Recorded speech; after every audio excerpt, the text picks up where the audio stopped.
Orientation scolaire, projet scolaire et projet professionnel font objet d'une série d'émissions avec M.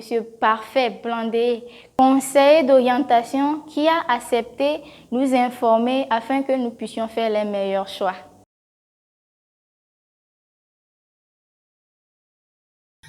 Vos notes scolaires, les performances scolaires, c'est l'élément important et incontournable parce que c'est sur la base de ces notes-là que vous serez jugé. On prendra en compte ces notes pour vous classer, pour sélectionner ceux qui doivent continuer ou bien aller dans tel ou tel filière de formation. Donc, santé.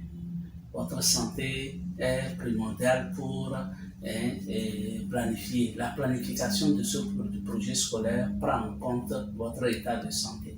Si vous avez une santé fragile, il y a certaines filières dans lesquelles vous ne pouvez pas aller. Si vous êtes handicapé moteur ou bien handicapé auditif ou bien handicapé visuel, il y a certaines filières dans lesquelles ça serait un peu difficile de pouvoir être excellent. On peut essayer, on peut réussir, mais sa motivation, qu'est-ce qui me motive à aller vers là? Est-ce que je suis vraiment prêt à pouvoir aller vers là? Qu'est-ce qui en moi? Est-ce que c'est les parents qui me motivent? Est-ce que c'est parce qu'on m'a dit quand j'aurai le bac, on va me donner une moto?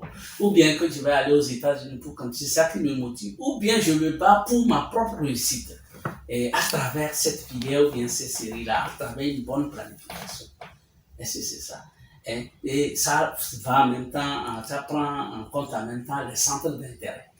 Qu'est-ce qui m'accroche? Notre personnalité.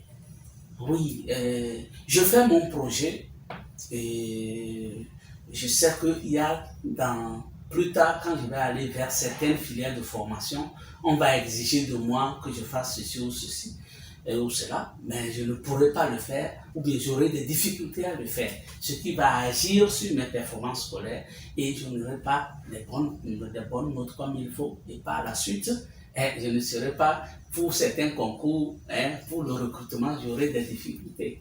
Si vous voyez, la vie des parents, il faut prendre en compte son vœu. Qu'est-ce qu'il veut concrètement pour vous?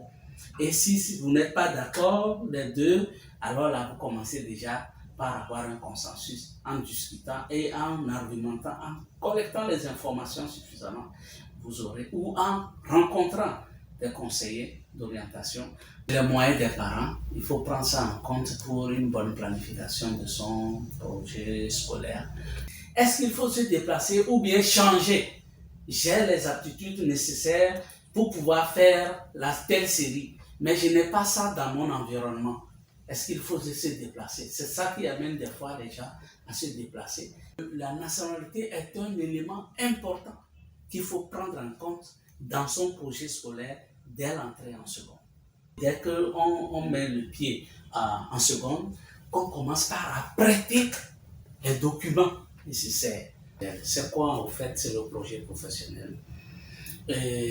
Comme je l'avais dit la fois dernière, le projet en lui-même, c'est une planification. Et cette planification, lorsqu'elle est en lien avec un métier, une formation, un métier ou bien une profession dans laquelle on veut se retrouver plus tard, on parle de projet professionnel. Et les éléments essentiels à prendre en compte, comme je l'ai dit que c'est en lien avec le projet scolaire, l'élément fondamental, c'est bien sûr la formation, le choix de la formation dans laquelle on veut se faire former.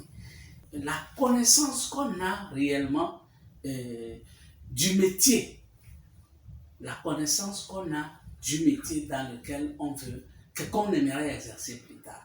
La connaissance